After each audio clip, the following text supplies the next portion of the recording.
It's August 21st, and I'm your host, Paula Hersey. On today's show, it's another Water Wednesday, with segments on the Oyster Upweller at Gateway Marina, a new state-of-the-art water filtration system, a deep dive on cyanobacteria, and a reminder for all of us to take care of the Cape. Now for a look at municipal and legislative notes. Do you have questions about water quality? Need information about the latest cyanobacteria tests in your neighborhood ponds, or looking for information on the comprehensive wastewater program? Answers and more information on these topics can be found on the town's website. Look for the Barnstable Water Resources graphic, www.townofbarnstable.us. In partnership with the Massachusetts Oyster Project and the town of Barnstable, Barnstable Clean Water Coalition built and installed an oyster upweller tank at the Gateway Marina on Hyannis Harbor during the summer of 2018. The goal of the partnership is twofold: to raise oysters from seed size to juvenile size in the upweller using water pumped from the harbor, and to demonstrate that oysters improve water quality and clarity by filtering out nutrients and sediment. We trekked down to the harbor to learn more.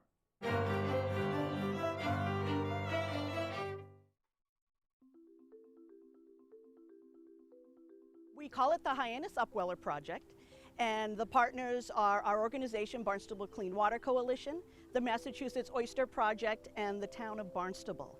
And the project is, we're trying to grow oysters here from tiny little seed up to about 1 inch in length.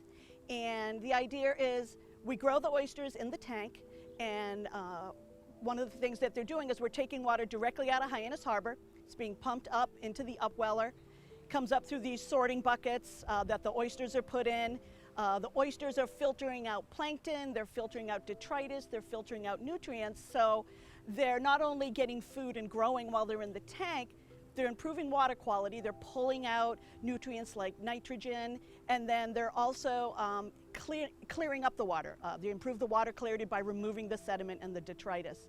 And then that clean water is going back down into the harbor, and it's showing that oysters can grow in many different types of conditions of water, whether it's water that looks dirty, whether it's really dirty or not, and sending out the clean water. And then once they grow to about 1 inch, we're taking the oysters out of the tank and we're putting them into town waters. With the town of Barnstable, we're working with Department of Natural Resources and the shellfish technicians. They're taking those oysters and then they're planting them out in our first batch. When we did the program last year, went into Cotuit Bay, and more than likely our oysters from this year are going to go out into that same area, and that's going to allow the oysters to grow until they're of harvestable size, which is 3 inches. And at that point, people in the town of Barnstable who have recreational shellfish licenses can come and harvest those oysters when they're mature and ready. Basically, the oysters are helping to remove excess nutrients from the water, and a buildup of nutrients, if it's not regulated, can lead to something called eutrophication, and that can lead to things like harmful algal blooms, which pretty much, in the short term of it, they just kill off like huge populations of fish and marine inverts and things like that, and they're really bad for the overall marine ecosystem. So making sure that those nutrients stay in check is really important for keeping marine ecosystems healthy. When we were trying to figure out where could we put an upweller tank in the town, we thought, where's a highly visible area where we can talk to people, show them what we're doing. So we talked to the town of Barnstable, and we thought Hyannis Harbor would be a great place. There's a lot of foot traffic down here. It's a highly visible area. So we talked with them, and they said that we could put it here at what's called Gateway Marina on Hyannis Harbor. And so they're providing with us basically the property. And we have the tank here, and then the other part of the partnership is, what do we do with the oysters when they're big enough to go out into the wild? And that's the part of working with natural resources and the shellfish technicians, because they have a very large shellfish propagation program in the town of Barnstable. And so we're trying to help them contribute to that by giving them roughly 60,000 oysters last year. This year we're trying to double that, give them 120,000 oysters, and again help propagate shellfish in the town of Barnstable to help benefit the local economy. The way the upweller works is that it gives them constant water flow, and I'm down here cleaning 5 days a week, and the days that I'm not here, sometimes we have other people, so they get cleaned all the time, so they have no sediment on them, basically, most of the time. So that just increases the water flow and makes sure that it's constant, and that's why they can grow so well. In the wild, they can do this on their own. They're getting that flow from like tides and things like that, but they're sitting in this sediment. The tides aren't necessarily moving very fast, so they grow just a lot slower. So in the wild, an oyster grows at about 1 inch per year, so it'd take them 3 years to get to a harvestable size. And when we start them in the upweller, it takes them only about like 1.5 years to 2 years maximum. I think we want to keep improving it. We want to keep, hopefully, even doing some more oysters next year. What would be good is if we have to try and quantify, you know, how many oysters are going in when they're 1 inch, how many are surviving over the winter, and then how many are reaching that harvestable age, and can try and look at that and try and factor how much nitrogen are all these oysters contributing to removing from the system. People should care about clean water because it takes up almost all of our planet, and the health of our oceans is really the health of the earth. And if we don't take care of that, then you're really not taking care of our long-term selves.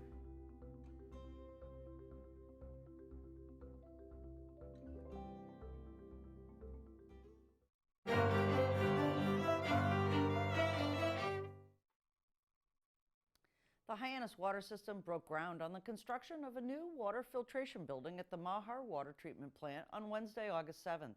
The $12 million upgrade to the water system was recommended in the 2016 final conceptual design report and confirmed in the 2017 pilot test report. Construction of the Maha water filtration plant will follow an accelerated schedule and is expected to be operational by the fall of 2021.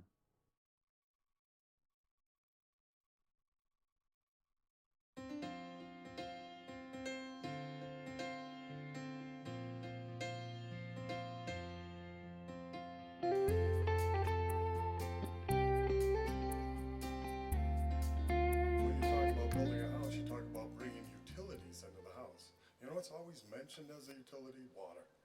Well, we don't think of it. You turn on the tap, it's always there for us, it's affordable. It's the commodity that we've gotten much too used to. But this group in here, I know, respect it far more for what it is. When you talk about commodities coming into your house, electric, gas, they're all done by big corporations. This is a homespun product that we have to watch over and be vigilant for to protect our neighborhoods. On behalf of Mass DEP, it really is a pleasure to join you for the groundbreaking of the Maha filtration plant. This project, it's an important project in and of itself, demonstrating the town's commitment to move forward, continue providing adequate supply of safe drinking water for Hyannis. As much as this project is really important, it's also a reflection of the town's ongoing efforts to step up and provide safe drinking water. On behalf of Mass DEP, we're proud to be a partner in it, working with the water system and folks in the town of Barnstable. We're glad that we're able to provide some assistance through the state revolving fund and provide some financing, including principal forgiveness, which will hopefully limit the impact to some degree to ratepayers. We're managing the challenges that come with having emerging contaminants in our system, and certainly here on Cape Cod and in Barnstable and right here in Hyannis, we stand on top of the water we drink, so everything we do can potentially impact it. We've moved forward with our leadership of our town council and our water board. Originally Deb Crow was the chair, now Steve O'Neill. We've moved forward with them with good master planning, come up with what we need to do under the various scenarios, quantity and quality, this being a quality issue.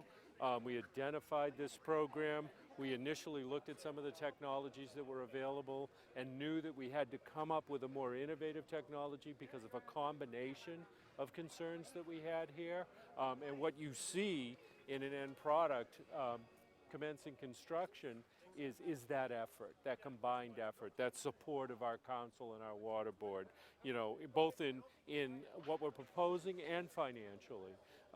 And then our team coming together from Public Works and from the operator that we have, Suez, and a contractor, and now breaking ground to build a filtration system really tailored specifically for this location. I think it's the only one of its kind in the state. And then we have partners like DEP who bring to us opportunities such as eligibility under the state revolving fund program, and when possible, principal subsidies. I think you know what that means, but they pay down some of the cost of the project and they give us low interest loans. So all of that together allows us to continue to proceed with managing these issues. So it's a very positive day for what we're doing now, but for the future of Hyannis and specifically the water system here that we manage. As I look out at all the folks and think about the years that we've been working on this issue, this is one of the emerging contaminants, and we all hear PFOS and PFAS and these acronyms and terms, but the reality is we have to deal with them, and the town of Barnstable has really stepped up since this first came to light and done many things, working with many people, and really tried to get out in front of this for the sole purpose, and I'll quote the town manager on this, there's nothing more important than drinking water. Without drinking water, we don't survive. It's the #1 priority of this town council, of this town management team, and it will continue to be, and that's why we're here today with the state-of-the-art facility to make sure that we're providing drinking water that meets all the standards and is adequate and there for firefighting when we need it. The hardest part is done, which is all the permitting, the design, definition of the problem, the funding, etc., etc. Now we're going to do the construction, which is the fun part. And then they're starting to dig the foundation right now. After that, they're going to put the frame of the building up, put equipment in, tying it all in, and then it's going to be tested, make sure it all works. We're going to get permits from DEP, and then probably by next fall we should have this unit up in operation. This facility is the first one in the state of Massachusetts that treats for iron and manganese, PFAS, and 1,4-dioxane. It's a pretty state-of-the-art facility. We use peroxide and UV to get rid of the 1,4-dioxane, activated carbon to get rid of the PFAS, and green sand filtration to deal with iron and manganese. This is a reflection of the continuous efforts I think the town has been making. Dan mentioned the emerging contaminant PFAS. You've all heard about it. It's fairly new. It's in a wide range of common consumer products, outdoor clothing, pans, non-stick surfaces, firefighting foam, and we're finding it more and more. And it's challenging enough to deal with the contaminants you expect, but then when you come across one that we're learning more about and you have the standards or guidelines evolving, that makes it even more challenging. Since EPA came up with this first health advisory in 2016, the Hyannis water system, town of Barnstable, really have stepped up and done everything they can to address this issue. Just over the past few years, they provided alternative water sources, took impacted wells offline or curtailed pumping, installed treatment on some of the wells, activated interconnections with neighboring communities, blended water as they needed to, all to make sure they're still providing safe water for the residents, the businesses, and the tourists that visit Hyannis. As they've done this, it hasn't just been looking at what the established current standard is. They have been recognizing the evolving nature of PFAS in particular. They have been in close consultation with Mass DEP throughout, and they've been planning and managing their system on an ongoing basis to meet what we expect to be the new standard, to stay ahead of this. And I can tell you, as we're dealing with this complicated issue across the Commonwealth, that isn't the approach that everyone's taking, so we really do appreciate the efforts of the town, the water system, and the water board, and stepping up, taking the necessary action, and making the significant investment in the water treatment and other efforts to address the contamination. So we really do commend the town, the water system, the water board for stepping up, ensuring that you continue to provide an adequate supply of safe, reliable drinking water for residents of Hyannis, the businesses, and all the people who visit here. And on behalf of the town of Barnstable, I'd like to welcome you all to this wonderful occasion where we hold a groundbreaking for our Maha water filtration system. A groundbreaking in our culture has really become one of those rituals that recognize an event. But in this case, it's really the culmination of a lot of events and a lot of work over many years.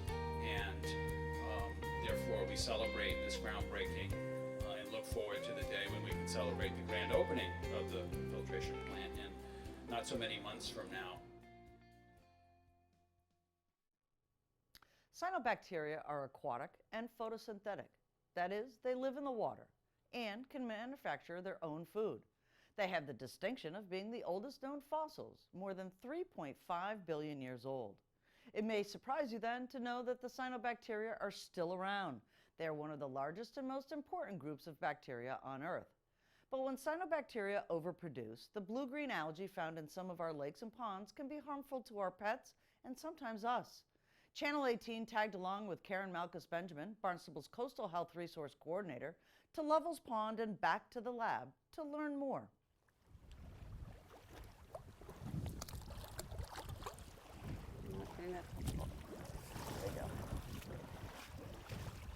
Look at the top. Today we're looking for cyanobacteria. I'm trying to really get a sense of the community of plankton, and that includes zooplankton, cyanobacteria, and regular algae. So even a regular algae, green algae that's edible by the fish, could be making this cloudy, or sediment if it had been a heavy rain or runoff. There are a lot of things that can cause turbidity, but cyanobacteria is high on that list too. Okay.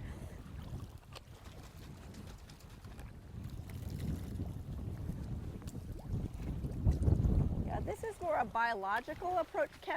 There is chemistry obviously involved, but we're looking at the biology and the ecosystem, which it sort of gives us a different kind of point of view. Because if certain things are there, you know that the system's working in different ways. Whereas if just looking for a chemical, it's a more kind of concrete thing. We could have a lot of phosphorus and nitrogen in here and not have a bloom, but what I'm looking for is actually why are they blooming and who's in that community. So it's a different point of view. Okay. A biological approach. But it seems this year, particularly after all our heavy rains, we're seeing a lot of impact from stormwater. What happens is I think it's a big kick of nutrients and chemicals from the environment off impervious surfaces that gives the creatures in the pond a little extra, and particularly the ones that are very adaptable, like cyanobacteria, it gives them a feast, and so they bloom. And that's what we're having a lot of trouble with in terms of water quality and recreation this June and July.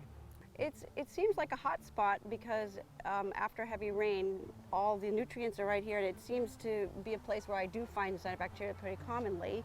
I think just because it's that kick.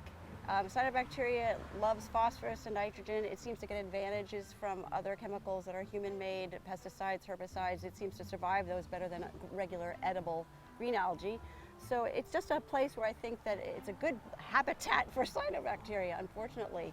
And it's that kick, a little kick of extra food. It's like anybody, you get a little more energy and you've got a little more life and you can make more cells. So it's the reason why it's bad is because they're getting what they need. There is climate change and everything's warming up and we're getting more dramatic weather. I think that certainly isn't going to help our cyanobacteria situation. So that's the big picture. The other picture is with all the heavy rains, you have a lot of erosion, so that destroys maybe things that were protecting the pond before, or the water levels have been really high too, and so the shoreline's eroding and there's less protection to begin with. So it's many factors coming into play. I really think the torrential rains, though, the grooving out and carrying with them sediment, even sediment alone can be very bad for a pond. So just for regular creatures, in addition, it brings more nutrients, of course. Pets and wildlife are the first tier of this, and they're impacted very more dramatically because they're smaller, usually not all dogs, of course, but any animal that's consuming the water or living in the water is directly exposed. Dogs, in terms of people type of, or our domestic creatures, are most at risk because they drink pond water. And large quantities and maybe on regular basis. They go out in the morning, they go out in the afternoon. So their exposure to toxins is that much higher. Also, they swim and they lick their fur. Lots of dogs, long-haired dogs, can definitely carry a lot of stuff with them, including the scum. The scum attaches to their fur. So the exposure for smaller creatures, dogs in particular, is a really big concern, and maybe partly why a lot of these notifications haven't gone out in the past. It wasn't a human health issue, but it's definitely part of the spectrum, and it's a clue as to what's coming in the future for all of us, kind of Boeing. So. Yeah. Anyway, so not a good photo, but there's cyanobacteria in here, which is toxic, so don't drink it. Yeah. If you catch fish, do you catch and release? Or? Yes. Okay, then you're fine. It's sometimes, particularly in the organs, like the liver or the Did you see anything in there? Yes, it's hard to see right. You can see a little bit of them, They're What's in little there? tiny little flecks. See them that glisten green? I do see them. Yeah, that's the cyanobacteria. What is it? What, it's is that bacteria? Yep, it's not really infectious or problematic that way. It's just when it decays, it makes toxins. And this particular species, it's called microcystis, is pretty much a guarantee that it'll do it, make toxins, that is. So Affects dogs. particularly, yeah, so because they What drink about it. the fish? It can harm fish. We're just doing new research on that, how it enters the food chain and at what level they get harmed. If there's a bad bloom, they can lose oxygen and just die from anoxia because it can overtake the pond. And How long will that last? right now we're probably in week 2 of this, and sometimes it just goes up and down. They have a life cycle. We get a really bad one usually in August or the fall. So unfortunately, they're kind of these wave-like patterns. So this one looks like it's getting better from last week, to be honest, but I can't really tell until I go back and look under the microscope. Wow. When you're talking about public health, the expediency of what you have here is really what it's all about, right? Yeah, to me, so you yeah. want to be able to get that information, at least initially, Right. back out to the public, and the fastest and most efficient way to do that is to come back here with the samples. Yeah, and be right where I can send them information out, yep, on the computer. But I use the microscope to identify the species. I'll show you, we use a gridded slide, that's the coolest part of this. More than 70,000 cells, then I would close a beach.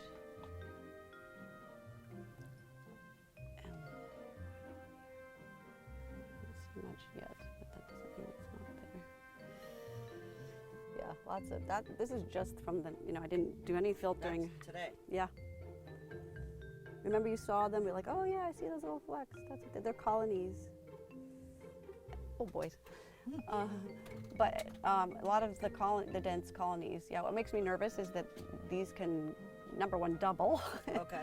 And that's the other thing I calculate. I do the fluorometry from last week to this week and figure out how much change there is, because if it's really changing quickly, then the bloom is coming even more, but I think we're already getting close to that. We have an alert list so people can get direct emails from the health division. That's one strategy. We have it posted on the web page, and there's a new cyno map through the APCC, the Association to Preserve Cape Cod, where you can click on different ponds all over the Cape to see if they've been tested and or what their status is. So that's a very helpful tool if you're not just staying in Barnstable. But also look at beaches. The beaches, any public beach or permitted beach, which could be an association beach, will be posted if there's any problem. Do a lot of ponds in Barnstable. There are 182. We can't do all of them, and some of them are not really relevant to do. So we have like a top tier of 13 ponds and a total of probably 40 that we do look at. The top tier gets weekly monitoring for sure, no question. The second tier gets bi-weekly. If they have a problem, we bump them up to weekly, and so forth and so on. So there's some ponds we only get to monthly, and if there's no problem, we leave them at the monthly level. Otherwise, you kind of move up this chain of command, as it were, or a triage chain. And it's a way of, with small resources, to try to solve a big problem.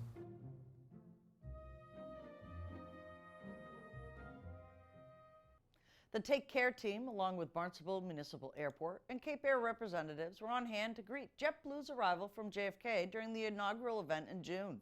We discover more about how you become involved in the Take Care initiative and to view the first Take Care messages on Cape Cod displayed at the airport. We wanted to find a really fun way to encourage people to do the right thing, to take care of the special place that we love. And I learned about the program in Tahoe, California, and it seemed perfect. They had already created all these fun assets that would speak to someone from age 2 to 92, not make them feel like they're being scolded and told what to do, but really just to kind of stop them in the tracks and make them kind of chuckle and hopefully think. And why start here at the airport? We're here at the airport because they're doing some great things already. They're really concerned about the environment, solar panels and that kind of thing. But we also wanted to introduce it in a public place where we could greet people that are arriving. So we thought one of the JetBlue flights that's coming in from New York would be a great way to do that. What was the reaction of some of the passengers getting off the plane? Oh, I think they were confused. They were excited. They're like, sure, great, give me a water bottle. What's the water bottle about? And tell us more. So that's why we invited them to come in and learn more about what we're doing here. Today, with the Take Care campaign, is just take care of Cape Cod. We provided water bottles to the incoming flight for JetBlue today, and just to remind them that, treat our home like your home. And when we think about the airport as a place to launch an initiative, why is that important to the town of Barnstable? Well, the town of Barnstable is really multimodal, especially in the summertime. We're receiving a lot of visitors that are coming to Cape Cod. If they start here at the airport, they're usually taking some type of bus or a taxi or renting a car to get to and from where they want to be on the Cape. So it's a good starting point to get any type of message out there to the traveling public that we have different initiatives on the Cape, and the Cape is unique.